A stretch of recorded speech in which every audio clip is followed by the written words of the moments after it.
Claro que sí. Compañeros inmobiliarios, pues muy buenos días. Ahora estamos iniciando nuestra capacitación de esta semana con una recomendación de nuestro compañero Pepe Huerta.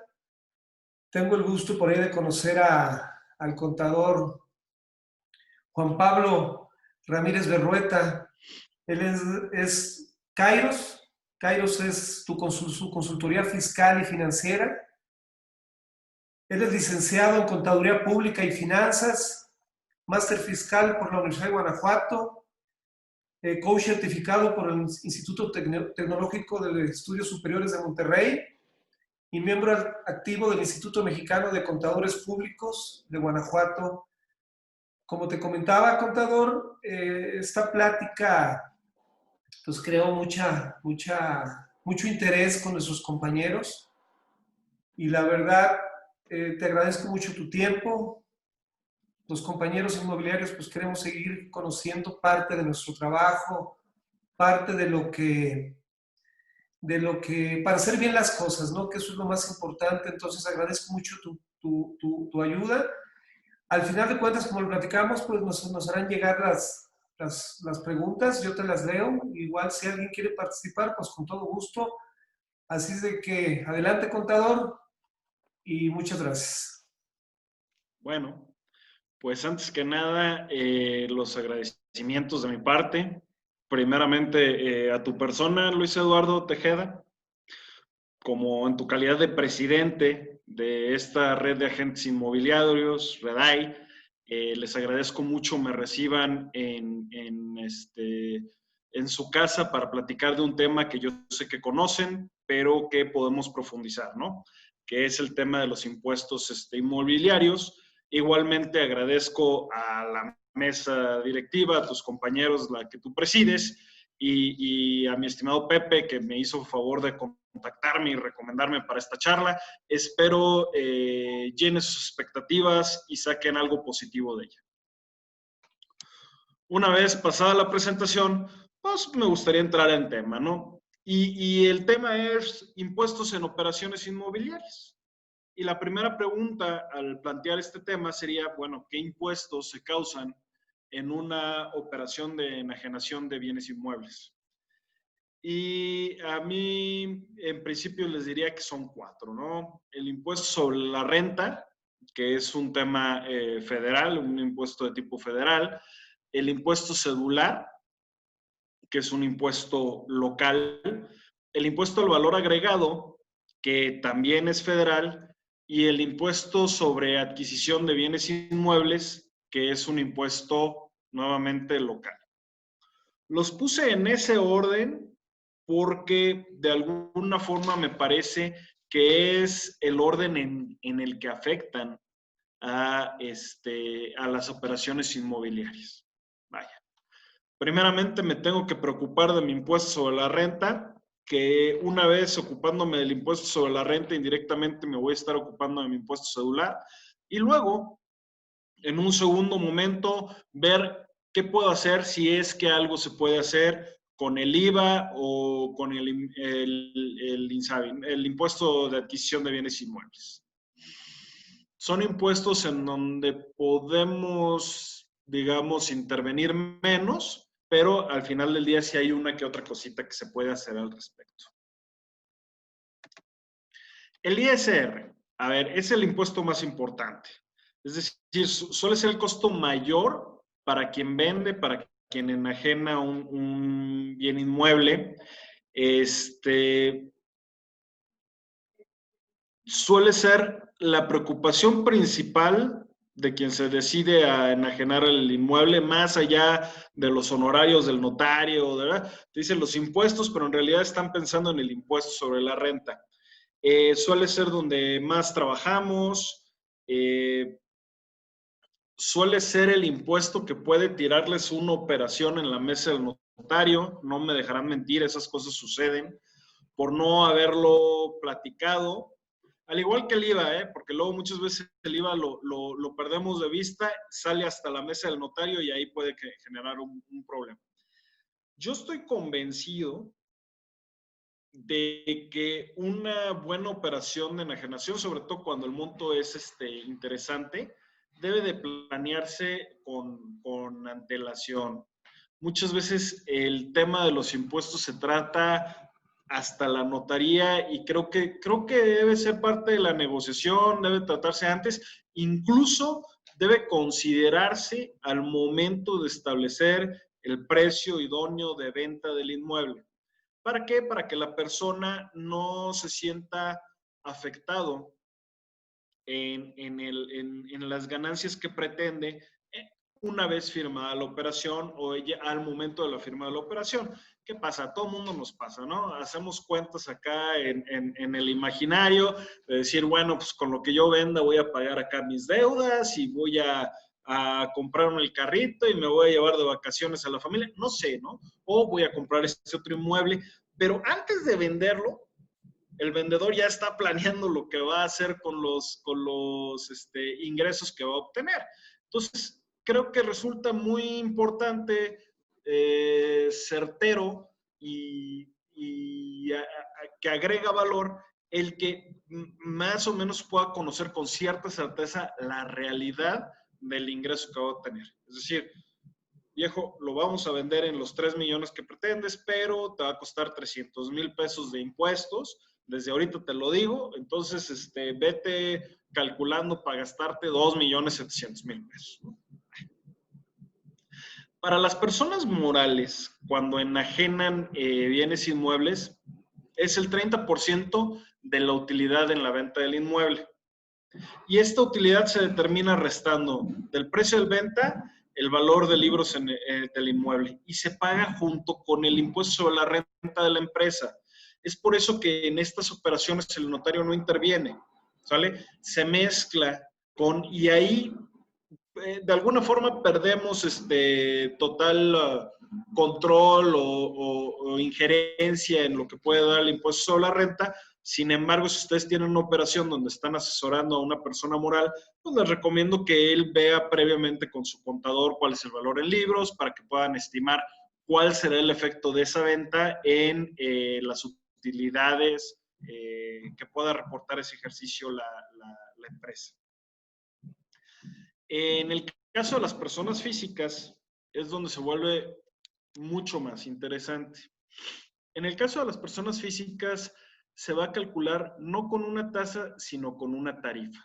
Es decir, hay varios renglones donde me van a decir, de acuerdo con el ingreso, en qué tasa o cuánto es el impuesto que debo de pagar. Esta tasa puede fluctuar entre el 0% y el 35%. Rara vez o nunca van a llegar al 0%. Ahorita vamos a ver la tarifa. Y el 35% es un poquito menos, pero puede llegar hasta el 35%. ¿Vale? Dependiendo de la utilidad de la venta del inmueble, que se calcula restando del precio de venta el costo de adquisición, las mejoras, construcciones, perdón, las inversiones, ahí está mal la diapositiva, son las inversiones, construcciones y las ampliaciones, construcciones y mejoras. Ampliaciones, construcciones y mejoras, los impuestos locales, los costos legales e incluso las comisiones por intermediación. Yo creo que ahí en este foro no va a ser muy popular el comentario, pero la factura que emiten o que debiesen emitir en un momento dado por corretaje los comisionistas, resulta deducible para la operación en cuestión, ¿no? Pudiera bajar los impuestos. Claro que la factura debe llevar su correspondiente IVA y pagarse con una cheque o transferencia, en fin. Miren, esta es la tarifa y esta es la tarifa que se ocupa en 2020 para determinar el impuesto sobre la renta. Esta tarifa, como pueden ver, va aumentando conforme va pasando los renglones. Por eso les decía, Pues el 0%, el 1.92% difícilmente lo van a ver en un inmueble porque son para ingresos de 0 a 6,900 pesos. ¿Sale?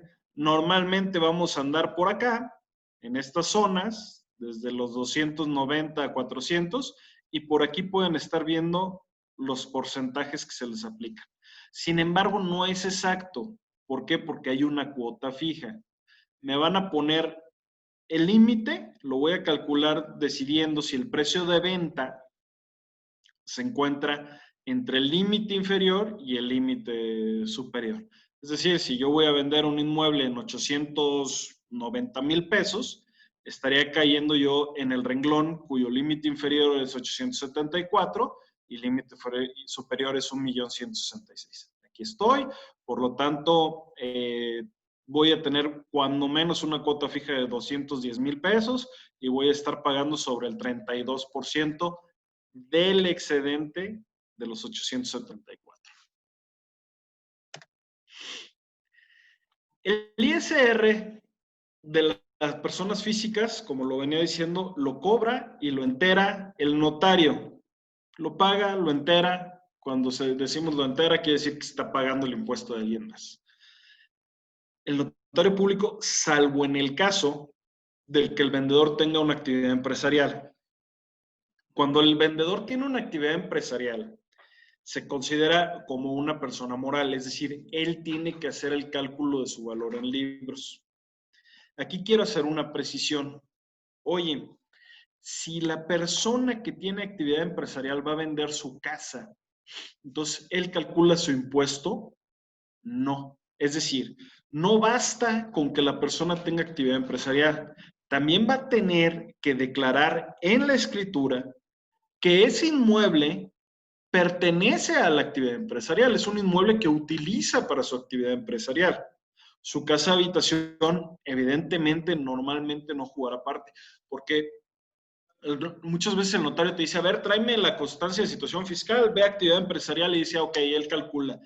Y hay que tener cuidado con eso, ¿no, notario? Fíjate que sí, ok, él tiene actividad empresarial porque tiene un negocio, tiene un comercio, tiene una fabriquita, lo que sea, pero en este caso, este inmueble no forma parte de la actividad empresarial porque o es su casa habitación o son unos locales comerciales que él renta aparte, entonces son para arrendamiento o qué sé yo, es una parcela que tenía ahí prestada, rentada, lo que ustedes quieran. Entonces hay que identificar muy bien si el inmueble forma o no forma parte de la actividad empresarial. ¿Sale? Entonces, por eso subrayo en rojo. No es nada más que tenga la actividad empresarial, sino que el inmueble forme parte de esta. La utilidad, en el caso de las personas físicas, se divide entre el número de años sin exceder de 20 para calcular la tasa del impuesto. Es decir, si la utilidad fueran 20 millones, se calculará cuánto es el impuesto para 1 millón y digamos que fuese el 27%, entonces los 20 millones pagarán el 20%. Esta parte puede sonar bien complicada, pero es fundamental que quede bien claro. Vamos a ampliar la idea. La ley parte de que la utilidad que estás obteniendo por ese inmueble no se obtuvo por la venta que hiciste este año o en este momento.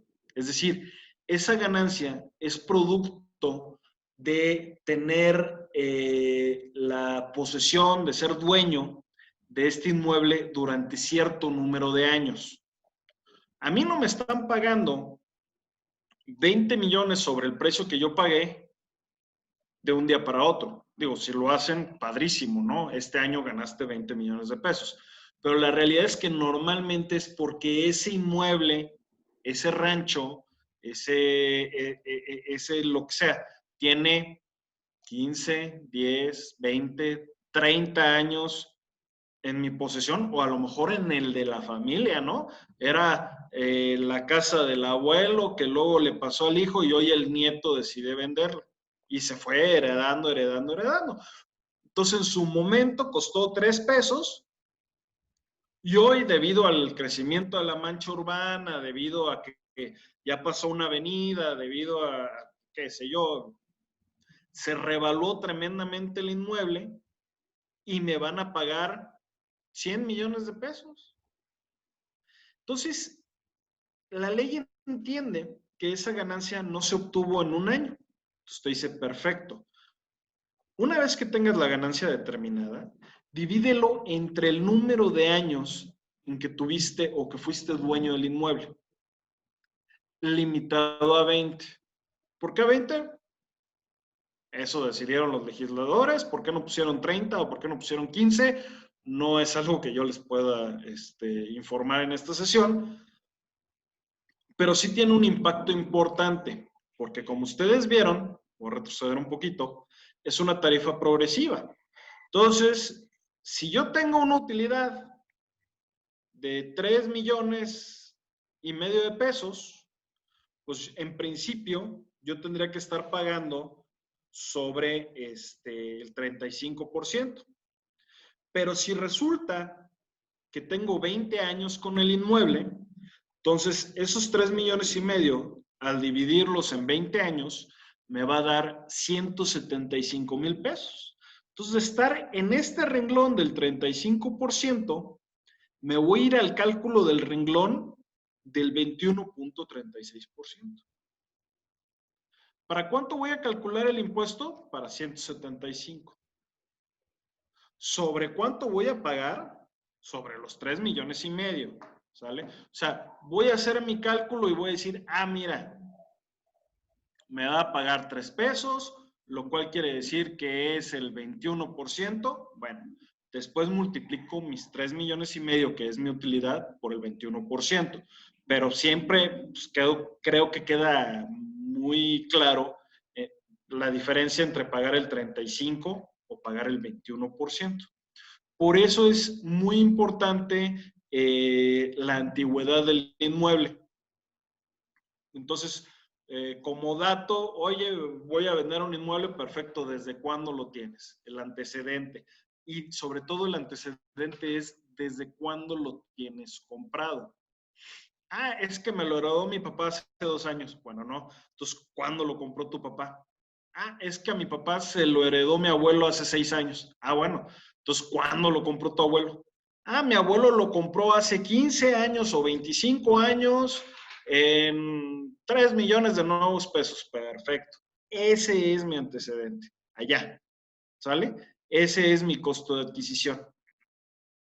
Y eso es lo que me va a marcar el número de años entre el que voy a dividir las ganancias. Básicamente esta es la fórmula para calcular el ISR y yo sé que en principio puede verse compleja, pero en realidad no lo es. Primero voy a tener el precio de venta, que ese es fácil de determinar, es el que entre ustedes con su conocimiento del mercado y sus clientes, dependiendo de las necesidades o de lo que crean que puede valer el valor del inmueble, etcétera, determinen, ¿no? A lo mejor por una evaluación, a lo mejor por feeling, no lo sé. Una vez que tienen el precio de venta, hay que quitarle las deducciones autorizadas. ¿Cuáles son estas? Son 4. Primero, la más conocida, el costo de adquisición. Es decir, el costo comprobado de adquisición es una deducción autorizada. En el ejemplo que platicábamos del abuelo, nos tenemos que ir al abuelo. El abuelo lo compró hace 25 años, en 3 millones de nuevos pesos. Perfecto, son 3,000 pesos. Lo actualizamos con la inflación. Oye, lo que pasa es que mi abuelo cuando lo compró, pues resulta que prefirió que fuera por fuera y la canción y lo escrituraron un valor muy bajito. Porque en realidad le costó 10 millones, pero lo pusieron en 3 millones y ya actualizado, pues no me da más que 150,000 pesos y yo voy a vender en 3,5 millones. ¿Qué hacemos? Bueno, de entrada, este costo de adquisición, si al actualizarlo con la inflación, y es algo que sucede muy seguido, no alcanza ni el 10% del valor del inmueble, voy a tomar el 10% del valor. ¿Vale? Entonces, deducción número 1, costo de adquisición, que es decidir entre el 10% o el costo de adquisición original actualizado con la inflación, el que sea mayor de los. Deducción número 2, las mejoras, ampliaciones y construcciones que pudo haber sucedido en el inmueble desde el momento en que éste se adquirió y hasta el día de hoy. Para esto hay que comprobarlas. ¿Y cómo las voy a comprobar? Pues normalmente en un inicio, pues, con las facturas correspondientes a esas erogaciones que se hicieron para mejorar el inmueble. Por mejoras vamos a entender cualquier gasto que se haya utilizado, 1, para añadirle valor al inmueble, o 2, para evitar que lo pierda. ¿Sale? Creo que las construcciones y las ampliaciones son muy claras, ¿no? O sea, tengo un terreno, no hay nada, le construyo, bueno, es una construcción. Tengo un terreno con un piso, le pongo un segundo piso, eso es una adición, pero las mejoras son gastos que realizo tendientes a que el inmueble adquiera más valor o deje de perderlo. Y aquí es importante porque hay veces que hay que entrarle con el notario y decirle, oiga, es que sí es una mejora, porque este tema evitó que el agua inundara el inmueble, se hizo un drenaje o se movió la tierra o se acomodó. Es decir, hay que saber nada más venderle la idea al notario de por qué sí es una mejora esa factura que estamos presentando. También tenemos los impuestos locales. Oye, el impuesto, este nuevo cedular, ¿resulta deducible? Sí, sí, resulta deducible. Ahí hay un tema a lo mejor de tiempos, porque yo tendría que pedirle al notario, darle el dinero, pedirle que lo pagara, solicitarla el CFDI para que me lo hiciera deducible en la misma enajenación, pero sí sí resulta un costo deducible. Y finalmente, también el costo de la factura del mismo notario puede ser deducible. Ah, bueno, no, pero esa la paga normalmente el comprador. Bueno, si tuvieran la factura al notario de cuando compraron el inmueble, también es deducible. Lo veo complicado, pero por ahí alguien muy responsable la puede tener. Y por último, la factura de la comisión del corretaje. También puede ser deducible si es que se las pidieron, si es que les transfirieron, etcétera, etcétera, les pagaron su IVA y demás. ¿Vale? Una vez que tengo el precio de venta y le resto todos estos conceptos, ya voy a tener mi utilidad fiscal. La divido entre el número de años. Ya habíamos quedado que el abuelo lo compró hace 25 años. Por lo tanto, yo lo voy a dividir en 20 años nada más, porque ese es mi limitante. No puedo dividir entre más de 20 años. Y me lanzo a hacer mi cálculo. El cálculo es sobre esa cantidad que di, le voy a restar el límite inferior. Y sobre ese resultado lo voy a multiplicar por el porcentaje. Y sobre ese resultado voy a agarrar la cuota fija.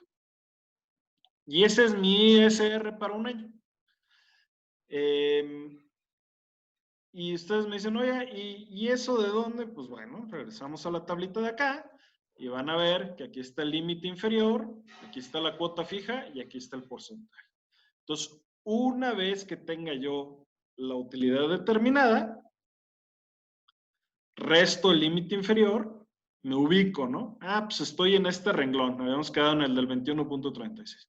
Entonces le resto los 144.119, a ese resultado lo multiplico por 21.36 y le sumo los 15,000 pesos.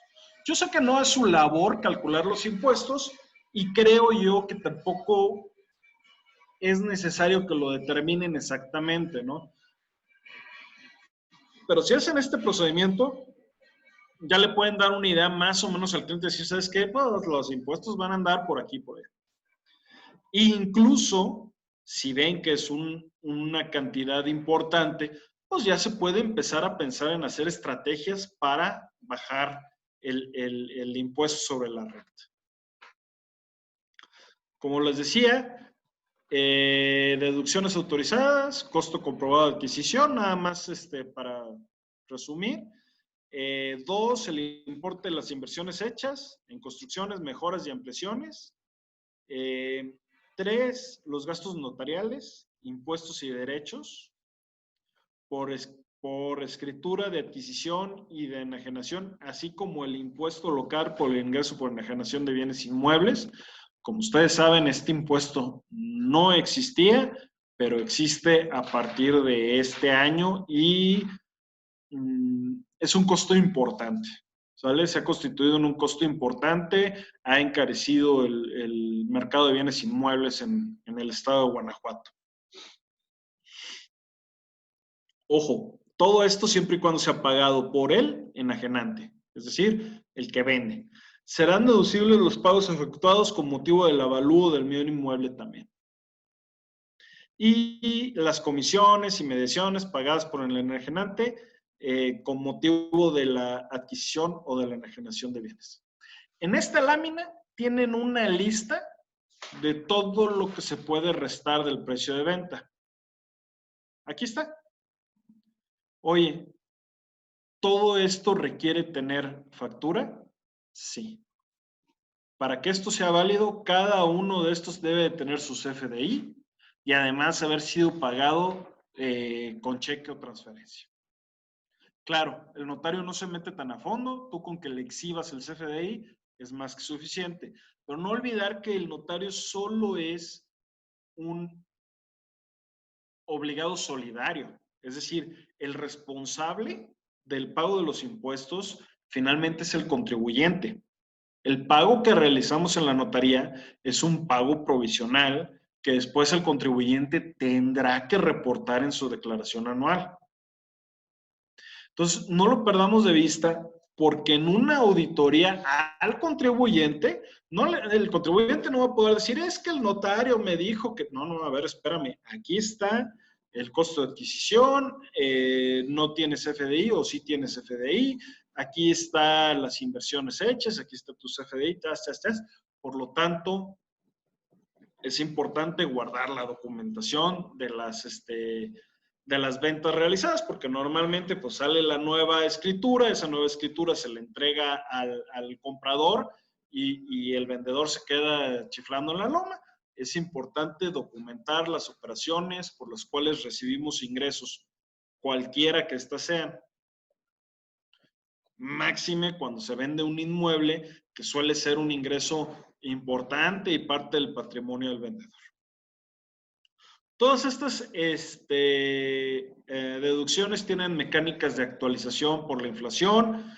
Yo les diría no se metan tanto en el tema, tampoco es su chamba. Si deciden hacerlo, ahí están en el artículo 124, 125 de la Ley del Impuesto sobre la Renta, ahí lo pueden ver. Oye, contador, ¿qué pasa si no tengo comprobantes del importe de las inversiones hechas en construcciones y mejoras? Bueno, no lo traigo aquí, pero existe la posibilidad de reconocerlas mediante un avalúo referido. El avalúo técnicamente es un avalúo de mejoras, construcciones y adiciones, ¿sale? Avalúo, es que luego dicen, no, ¿cuál es ese? ¿Cuál es el avalúo de mejoras? Pues es el avalúo de mejoras, construcciones y adiciones referido a una fecha. Entonces, va a venir un experto, normalmente un evaluador, sí les sugiero que cuando menos, pidan que el evaluador tenga cédula de evaluador. Yo entiendo que luego agarran un arquitecto, bueno, pero que tenga cédula de evaluador, si es que no llegan al grado de solicitar un corredor público, pero bueno, eso es otro tema. Entonces, lleguen un experto y me va a decir, ese inmueble o esa adición que se hizo en el 2013 valió tanto en esa fecha. 600,000 pesos, perfecto. Y de ese valor van a tomar el 80%. Entonces, es una mecánica, es una opción, ¿sale? Es decir, sí y solo si no tienes la forma de comprobar el valor de las mejoras, adiciones y construcciones que has realizado, te permito que lo hagas a través de un avalúo referido. Oiga, contador, ¿este avalúo referido tiene algo que ver con el avalúo comercial? No necesariamente. ¿Tiene que ver con el avalúo fiscal? No necesariamente. ¿Puede venir todo en el mismo? Sí, o sea, puedo tener yo un avalúo que me diga, a ver, el valor fiscal o catastral es este, el valor comercial es este y el avalúo referido da tanto. No se los recomiendo porque van a causar un caos ahí en el catastro. El del catastro va a decir, bueno, pues con el más alto te cobro. Entonces, mejor tengan su avalúo fiscal por separado, su avalúo referido y comercial para la operación por otro lado.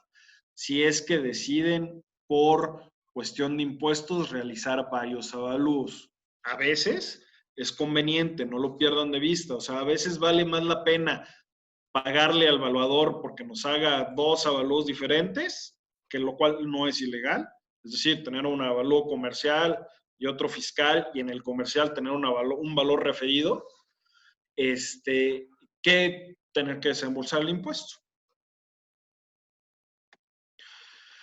Un tema que me preguntan mucho es el tema de la exención de la casa habitación.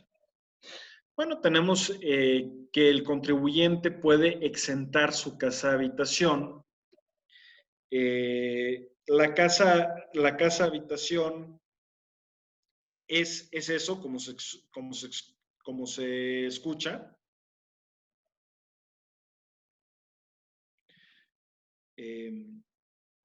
La exención de la casa habitación es eso, es la casa donde habita el contribuyente, no es una casa que tenga el contribuyente. Y yo sé que normalmente andan con que no, pues sácale la licencia y el INE.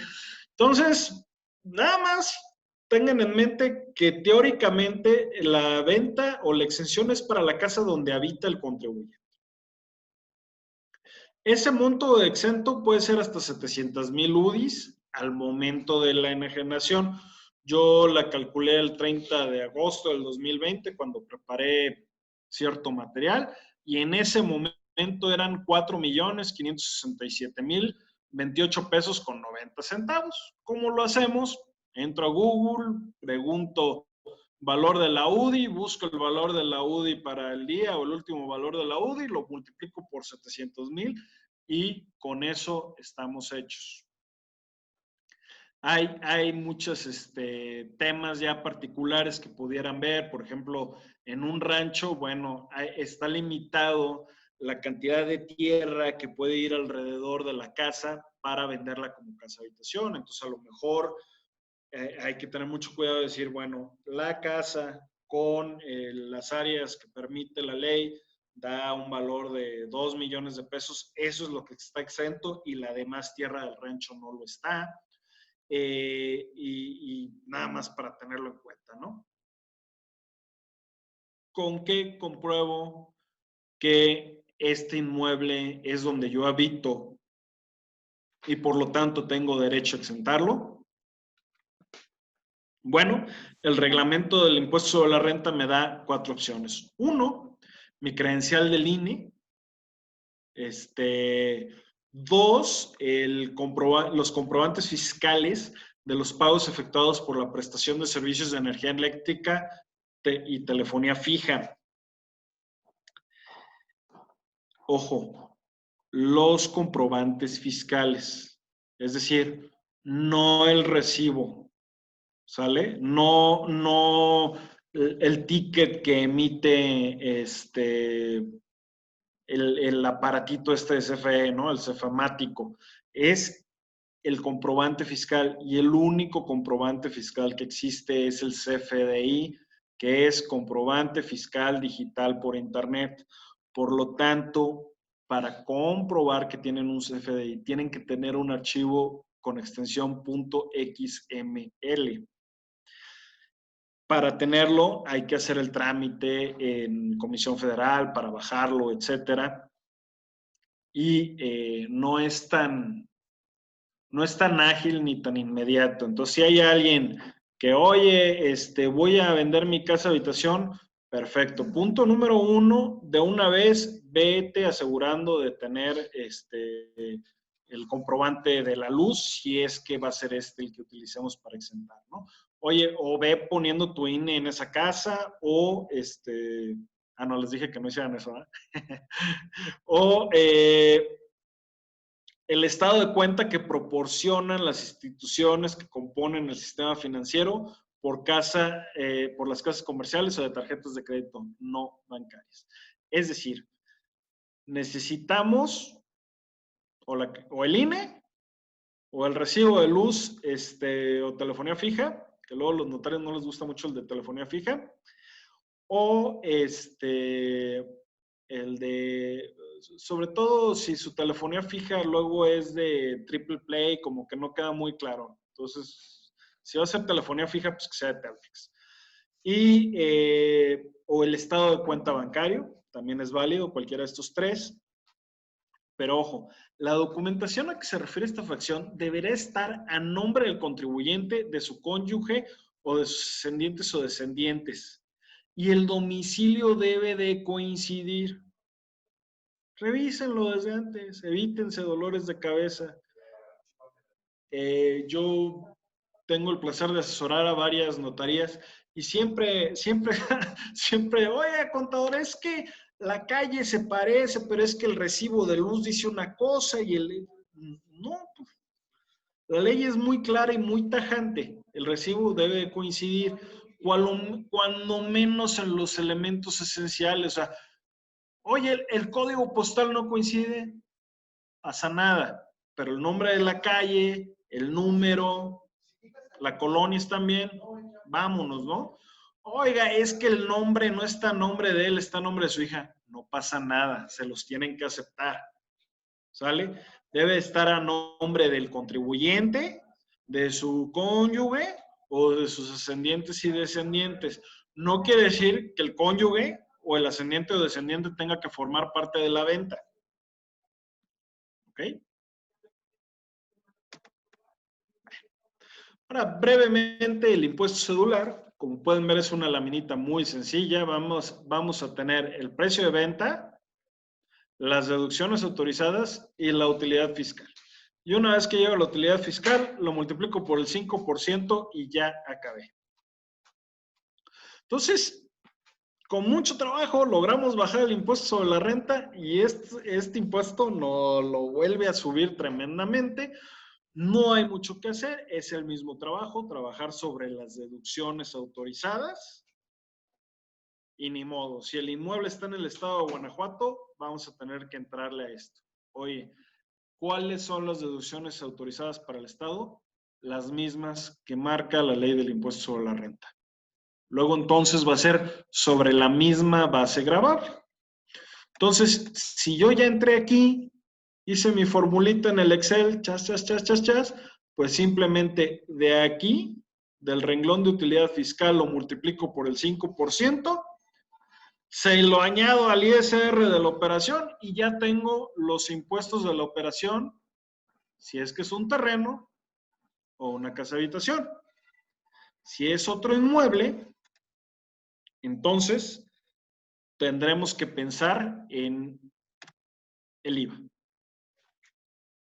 El IVA se causa en la enajenación de bienes inmuebles, es decir, si hablamos de cualquier inmueble, excepto terrenos y casa habitación, se causa el 16% sobre el monto pactado. Y si el vendedor es persona física sin actividad empresarial, el notario lo retiene y lo paga o lo entera. El IVA es el más latoso en tirar operaciones en el escritorio de la notaría, porque lo pierden de vista mucho, empezando por los notarios. cualquier inmueble. O sea, pareciera que es al revés, pero la exención es la tierra y el, y la casa habitación. Bueno, sí, las casas. O sea, la tierra y los inmuebles destinados a casa habitación son la excepción. Por lo tanto, cualquier otro tipo de inmueble, llámese bodega, local comercial, eh, eh, por ejemplo, establos. Muchas veces viene la venta de un rancho y en el rancho hay una bodeguita y hay unos establos. Bueno, a esos, al valor de esas construcciones, se les debe de calcular IVA. Y pues está negociado y muchas veces se negocia el precio por hectárea y lo que está ahí adentro, ¿no? Y a la hora del avalúo, saca el que el evaluador lo pone. Pues si el evaluador lo pone en el avalúo, va a haber que pagar IVA. Entonces, a lo mejor una platicadita con el evaluador, oye, ¿tú consideras eso construcción? Porque ¿qué se considera construcción? Lo techado. Yo estuve en una operación donde había unos, como corralitos, no estoy muy seguro si eran corralitos o bodegas ya un poco viejitas, y lo que se decidió fue destecharlas. Era un techo de lámina, se quitó el techo y antes de que el evaluador tomara sus fotografías y realizara su avalúo, y entonces el evaluador, con toda tranquilidad, simplemente no lo reportó como construcciones. Pero esto es resultado de hacer un trabajo previo, un buen análisis de la operación para obtener los mejores rendimientos para nuestros clientes. Ahora, por último, ya no les quito mucho más tiempo, está el impuesto sobre adquisición de bienes inmuebles, el ISABI. También es conocido como el impuesto traslativo de dominio. En un momento anterior, el impuesto traslativo no mencionaba claramente quién era el que debía de pagarlo. Casi que, pues aquí hay que pagar el 2%, pero pónganse de acuerdo, ¿no? Ya sea que me lo pagues tú comprador o tú vendedor, ahí lo negocian y me lo enteran. Eso y algunas otras cosas dio pie a una ilegalidad y un despacho de abogados en León, Guanajuato, con el que trabajamos de forma frecuente, lo impugnó con mucho éxito y durante algunos años estuvo recuperando el pago del impuesto traslativo de dominio, lo cual dio origen a que pues el Congreso se pusiera las pilas y lo cambiara, y ahora es el impuesto sobre adquisición de bienes, es decir, ya no queda duda que quien lo debe pagar es quien adquiere. Esta obligación la adquiere una persona al momento de comprar una casa, departamento, terreno. El impuesto es local o estatal, como lo quieran llamar, y cada entidad federativa determina cuánto pagar. Es decir, el gobierno del Estado de Guanajuato determina cuánto pagar y lo determina por el municipio correspondiente. Por eso cada municipio tiene su tarifa diferente. La base del impuesto va a ser el valor más alto entre el fiscal registrado, es decir, el valor que está en catastro, o en su caso, el pericial realizado por el perito fiscal certificado, el famoso avalúo fiscal o avalúo catastral. Normalmente el avalúo va a ser superior al valor de catastro, por lo tanto, ya se da por descontado en la práctica que el valor del avalúo fiscal es mi base para pagar el ISABI.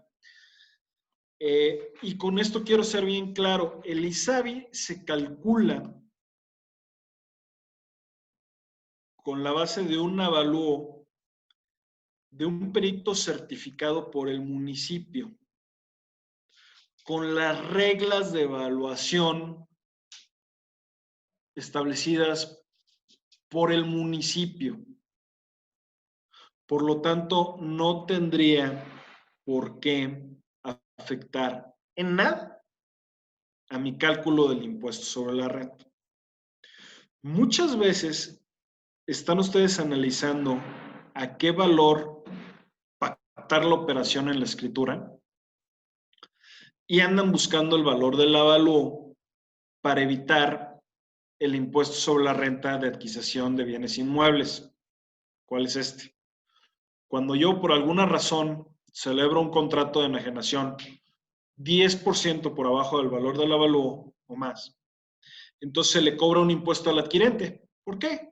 Oye, estás pagando 100 pesos por un inmueble que vale 200, por lo tanto estás ganando, ¿sale? Y el impuesto sobre la renta lo que gana son las ganancias, el incremento del patrimonio. Tu patrimonio se ve disminuido en 100 pesos del banco, pero se ve aumentado en 200 pesos en inmuebles. Entonces, para evitar este impuesto, siempre andamos cuidando que el valor pactado en la escritura nunca sea menor al 10% del valor del avalúo. Y normalmente nos íbamos por el avalúo fiscal o catastral porque era más bajo. Pero en últimas épocas las autoridades han revaluado los métodos y los inmuebles para sacar este valor fiscal o catastral. Yo ya me he encontrado operaciones, cuando menos un par, particularmente en la zona de Villas de Irapuato, donde el avalúo fiscal es mayor al precio pactado entre los particulares. Es decir, el avalúo fiscal se subió tanto y la realidad de la operación era un poquito menos. Entonces, simplemente se sacó un avalúo comercial que coincidía plenamente con el valor de la operación. El traslado de dominio se tuvo que pagar con el avalúo fiscal, pero el impuesto sobre la renta se pactó 10% del valor de la operación, se pactó 10% por debajo del valor del avalúo comercial y no tuvimos problema. Es decir, no hubo un impuesto de ISR por adquisición de bienes inmuebles. Con esto les quiero decir que para el impuesto sobre la renta, el requisito es que el avalúo se haga por un perito especializado con cédula. Luego, entonces, no necesariamente tiene que seguir las reglas establecidas por el municipio para determinar ese peritaje. Básicamente es todo lo que les tenía preparado. Es una charla breve, se me hace que la hice un poco más breve de lo que habíamos platicado originalmente. Pues me tomó 30 minutitos, creo que debía de durar un poquito más, no lo sé, a lo mejor no le calculé bien, pero nos da tiempo para platicar con calma dudas que pudieran haber sucedido. Yo les agradezco muchísimo el favor de su atención. Mi nombre es Juan Pablo Ramírez Berrueta y soy socio director de la firma Kairos Consultores. Muy bien, contador. Pues la verdad, mira, es muy interesante lo que nos acabas de decir. Cuando iniciaste comentabas lo de que se caen las negociaciones en la mesa del notario cuando el impuesto sobre la renta pues se eleva y decías que a veces el vendedor ya cuenta con ese dinero y pues en nuestro caso pues, yo creo que el vendedor y hasta nosotros mismos, por acá hay comentarios en cuestión de broma de que a veces ya sin ganar la comisión la tenemos ya repartida o gastada. Ya no la gastamos, Ya no sí, la gastamos, claro. sí. Y el vendedor hace lo mismo. Por eso hay que centrarlo en la realidad antes de llegar a la venta, hasta para determinar el precio de venta. Oye, te van a quitar tanto más tanto y te va a quedar tanto. Ya de ahí, empiézale a soñar, ¿no? Así es, y yo creo que a muchos se nos ha caído, bueno, algunos, digo, se han caído algunas ventas porque efectivamente desde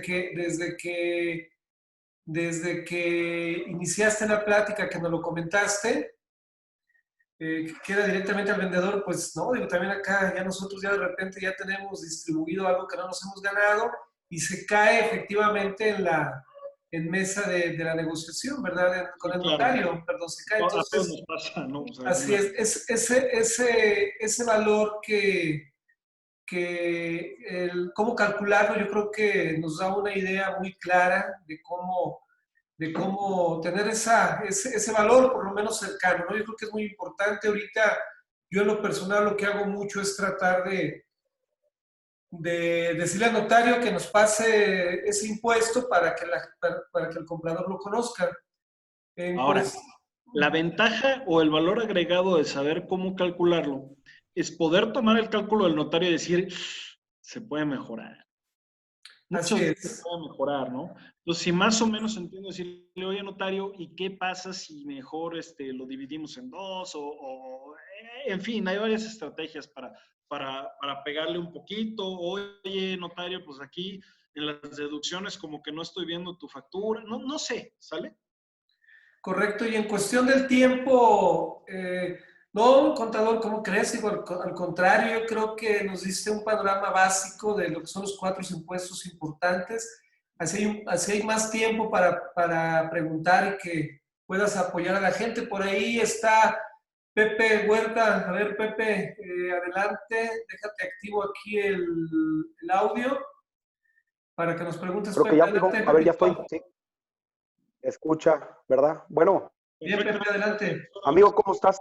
Muchas gracias, Juan Pablo. Gusto saludarte y de gran apoyo por aquí para todos nosotros, los inmobiliarios.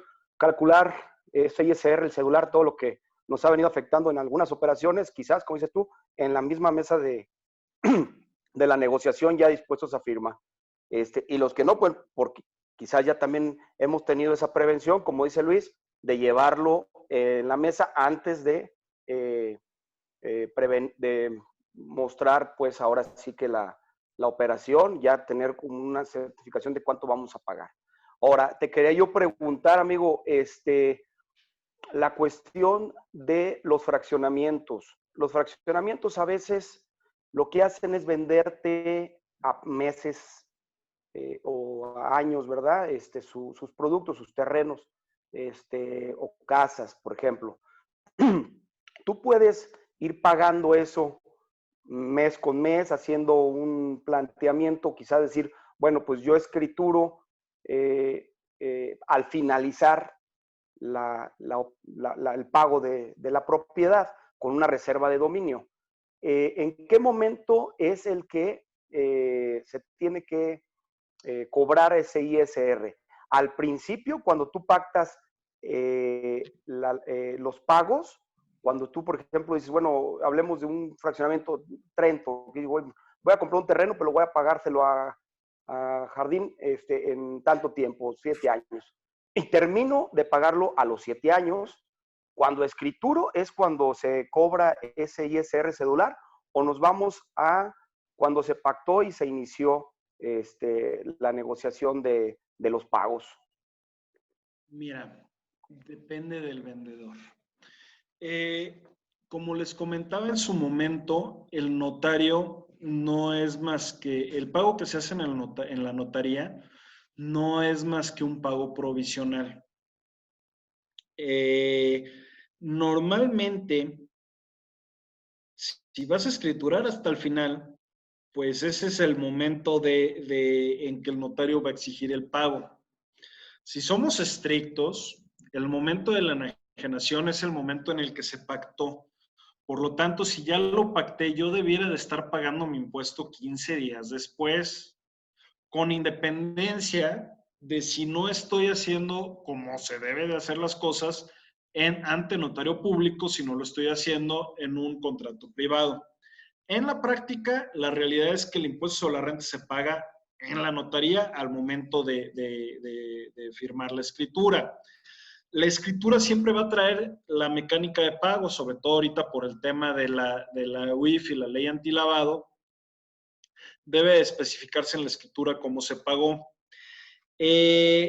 Lo que es una realidad es que las personas físicas pudiera darse el caso, hay una regla miscelánea, Pepe, donde tú le puedes pedir al notario, hey, no me retengas sobre el 100% de la operación, porque el 100% de la operación no está pagada.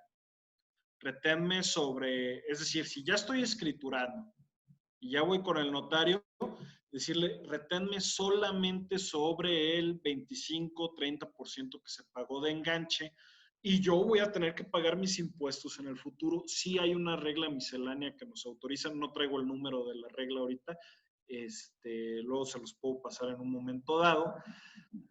Y eso suponiendo que el vendedor es una persona física. Ahora, normalmente cuando es un fraccionamiento, el vendedor es una persona moral, una empresa. Entonces, ellos se tienen que hacer cargo de su pago de impuestos. Y en este caso, sí, ellos tienen la venta desde el día 1, desde que reciben los primeros 10 pesos. Sí hay algunas estrategias para medio disfrazarlo de otra cosa, pero en un sentido estricto, si yo te vendo un terreno y te pido que me des 10,000 pesos, está bien, pero mi venta es por 1,000,000 de pesos. 10,000 pesos en efectivo y 990,000 pesos en crédito. Entonces, la persona moral tendría que acumular a sus ingresos 1,000,000 de pesos, menos el valor del costo del terreno y del costo de la urbanización que le corresponda proporcionalmente a ese terreno, pero eso es algo que ya se hace internamente en la contabilidad de la persona moral. Ok, contador, muy bien. Tenemos por ahí una pregunta de, bueno, Mayra Negrete me comenta que si hay posibilidad de que las láminas, la conferencia se queda grabada, yo les paso después el link y ahí pueden ver las láminas. Con mucho gusto te hago llegar el archivo por si lo quieres Órale, va, compartir vale. con... Muy bien, excelente, excelente, contador. Entonces me lo mandas y yo se los mando. Esther me quiere preguntar, dice, dentro de las deducciones para un terreno habitacional, ¿se podrá incluir los pagos de mantenimiento realizados?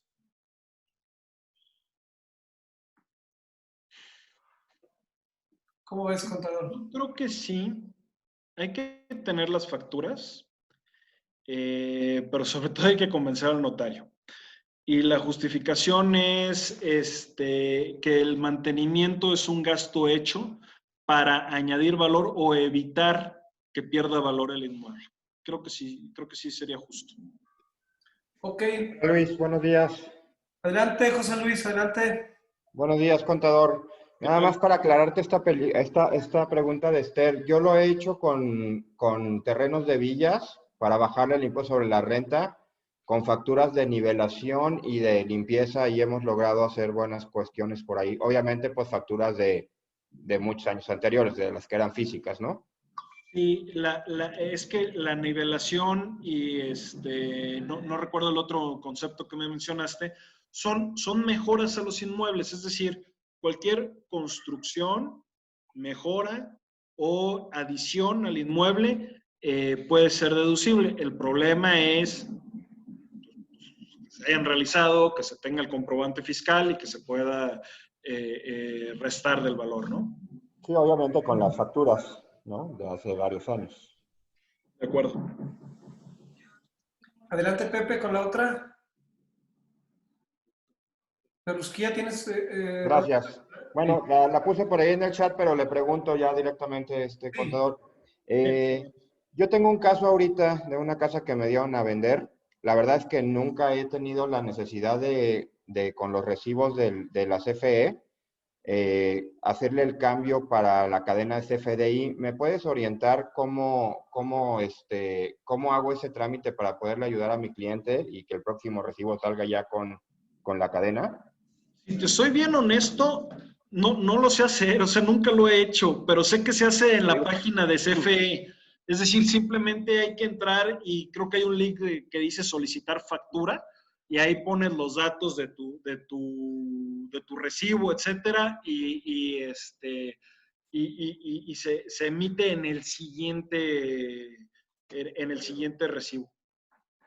Ok, contador, te agradezco mucho. Gracias. Amigo, Pero en lo perdón, personal nunca me he metido a hacerlo, por eso discúlpame que no te asesore más al respecto. lo haces directamente ahí en la En la página del, calle, o sea, hay que meterse a la página de Comisión Fiscal con tu recibo en mano, ¿no? Y ahí Torreslanda. Puedes entrar a Torreslanda y le entregas ahí a la entrada y le dices, oye, ¿sabes qué? Quiero que a partir de la próxima facturación me llegue con mi RFC. Se lo entregas el RFC y al siguiente ya lo tienes ya. Oye, Pepe, pero tiene que ir mi cliente ya es una persona grande, entonces yo Puedes quiero, hacerlo tú. ¿lo puedo hacer yo? Hazlo tú. Sí. Llevando, tú lo puedes hacer. llevando cualquier recibo de luz de la casa. El recibo de la luz de la casa y le llevas el RFC al que quieres, hasta se lo puedes dar así en un papelito y te lo aceptan. Ah, excelente. Muchas gracias, amigo. Un abrazo. Saludos. La ingeniera Rosy Barrientos nos pregunta, contador, para propiedades que se quitan techos para mejorar el menor pago de impuesto, ¿qué hay de los pisos? no pasa nada, nada más hay que hablarlo con el evaluador. O sea, oye, evaluador, velo. O sea, para mí, evaluador, si no tiene techo, no es una construcción, ¿estás de acuerdo? Sí. Entonces, si le quito el techo, ya no lo vas a reflejar en el avalúo, en el renglón de construcciones, no, ya no lo voy a reflejar ahí, perfecto. Entonces ya te avientas a quitar el techo. Excelente. A ver, por ahí hay una pregunta, adelante. Yo tengo una pregunta. Por ahí tenemos a América. A ver, Anita, adelante. Buenos días, contador. Buenos días. Oiga, lo que pasa es que, de hecho, tengo una operación donde el cliente vive fuera del país y a la hora de hacer la venta le quieren cobrar un impuesto por depositarle el dinero porque vive fuera del país. ¿Hay alguna forma de que él reciba su dinero? El problema es que él es un residente en el extranjero. Ajá. Y es un residente fiscal en el extranjero. Entonces, supongo que tendrá un representante legal en el país para que firme la escritura. Y si nos vamos al artículo que habla del tema, el cálculo del impuesto es más o menos igual, pero en lugar de aplicarle la tarifa, se le aplica la tasa del 35%. Entonces, sí es un impuesto mayor para un residente en el extranjero, pero también puedes trabajar en las deducciones autorizadas. Es decir, si hay forma de meter mejoras, etcétera, sí se tienen que valer. Ok. Sí, porque ya no quiso vender porque le cobran 400,000 pesos. La casa era de 1,600,000, dice, pues no me queda nada. Hay que analizarlo, pero sí, en automático, al ser el residente en el extranjero, te ponen el renglón más caro. Okay. Yo tengo una pregunta por ahí. Ingeniero, perdón. ¿Listo, Soy Anita? Sergio. Permíteme tantito nada más. ¿Listo ya, Anita, verdad? Sí, ya, muchas gracias. Ok, muy bien, Anita. A ver, don Víctor, adelante. Buenos días a todos, buenos días, contador. Buenos Nada días. más para ampliar un poquito la pregunta de José Luis Perusquía. No es necesario que vaya tu cliente, y máxime que dices que es una persona adulta, que te firme un poder simple de esos que venden en las papelerías y copia de su credencial de lector, donde te faculta el poder, donde te faculta a ti, tú puedes hacer ese movimiento. Yo he hecho esas operaciones así. Gracias. Muy bien, don Oscar. Gracias, don Víctor. Perdón, don Víctor, muy bien. Tenemos una pregunta de Oscar. ¿Cuál es la cantidad o qué porcentaje de terreno se puede exentar en la compra-venta de una casa-habitación, contador? Ay, híjole, no lo tengo el dato. Creo que son 5,000 metros, pero no me hagas mucho caso. Me comprometo a mandártelo por correo. Ok.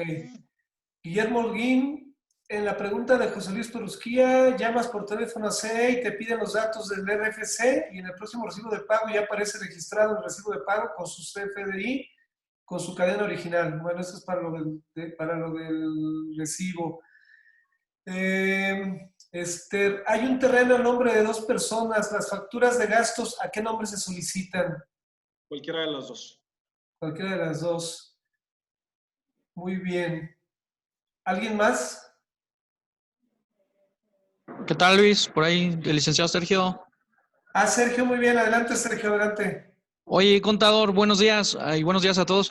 Fíjate que tengo también ahí como Anita, la situación de una persona que está en el extranjero, pero me comentaba por ahí en la notaría como le cedieron un poder para cobrar y para poder firmar al cliente de aquí, que está en la Ciudad de México, me estaban comentando que de esa manera podían exentar también ese impuesto.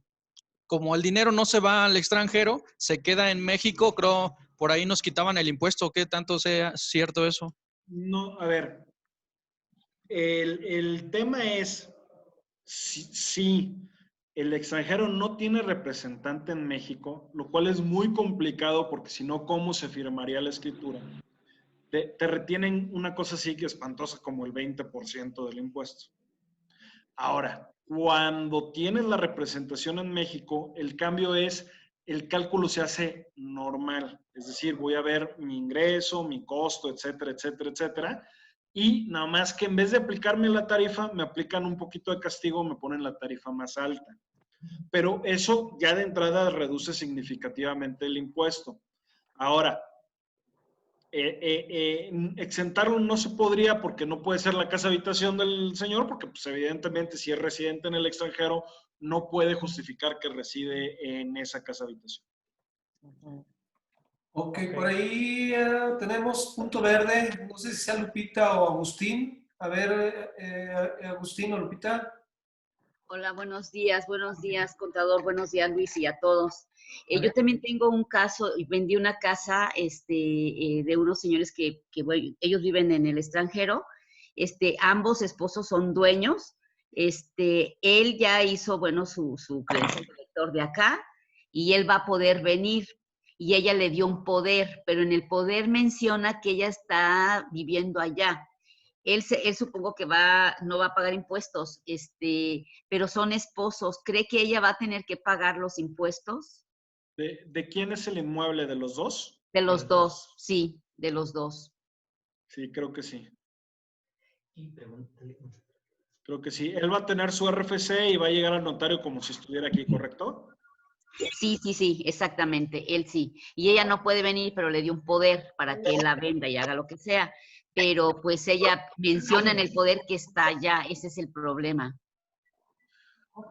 Bueno, hay que ver cómo lo menciona, ¿no? Porque pudiera estar allá por un tratamiento médico, pudiera estar allá por un viaje. Ok. En el poder dice que radica en Chicago. En el poder dice...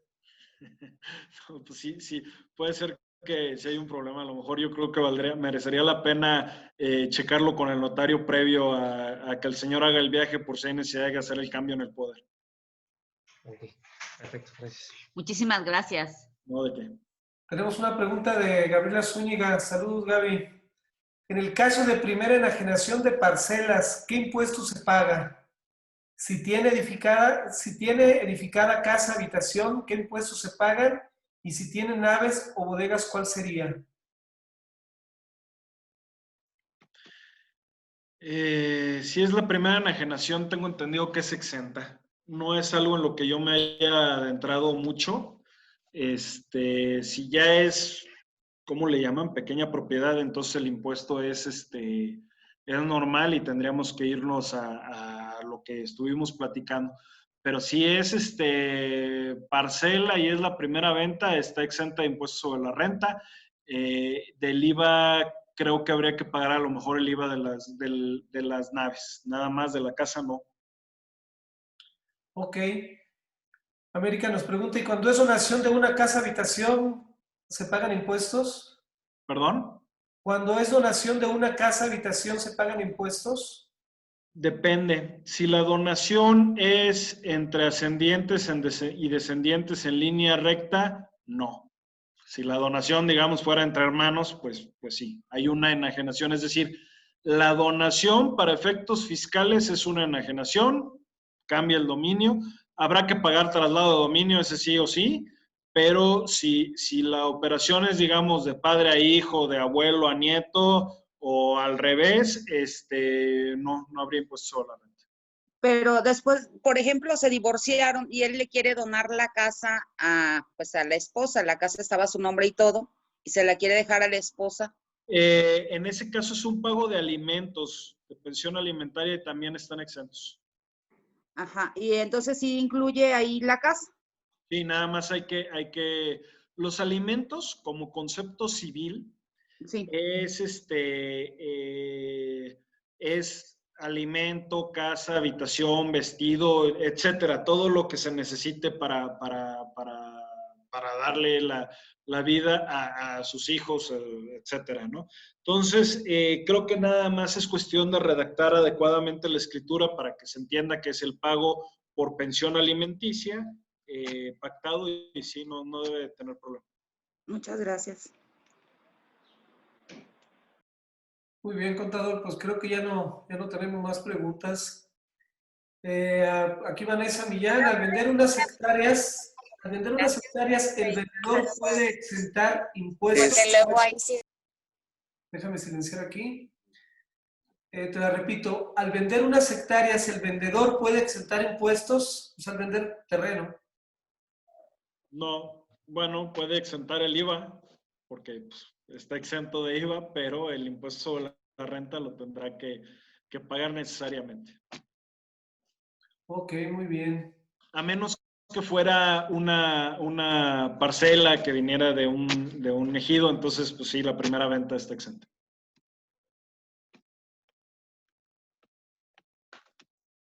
Muy bien, pues, contador, pues creo que es todo. Sí, ya no hay.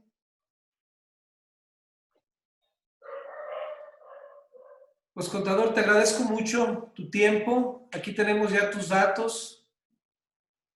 Cualquier cosa, pues nos comunicaremos contigo y también te comprometemos a ver si después nos puedes dar otra conferencia relacionado a este medio inmobiliario. Yo creo que como te comenté, levantó mucha expectativa el hecho de tu presencia, contador. Y por ahí nos llegó la última pregunta y te la voy a aventar de una vez, contador. Al vender parcelas en primera venta, ¿sí exenta impuestos? Bueno, aquí nos está contestando la pregunta, David. Bueno, no es pregunta. Déjame ver. Sí está contestando, perdón. Bueno, contador, nuevamente te agradezco mucho, agradezco a todos los compañeros que amablemente se conectaron y pues estamos en contacto, contador, por ahí te comprometemos para platicamos y que después nos des otra plática, ¿cómo ves? Eduardo, con muchísimo gusto, te agradezco la invitación, le agradezco a Reday y le agradezco a todos los presentes el favor de su atención. Muchas gracias. Muy bien, pues estamos en contacto ahí, fuimos más o menos un periodo de 50 y tantos y gente inclusive nueva que se conectó. Les mando un saludo a todos. Pues seguimos con esta situación de la pandemia, a ver qué nos deja hacer por ahí, juntarnos, a ver qué ya lo veremos.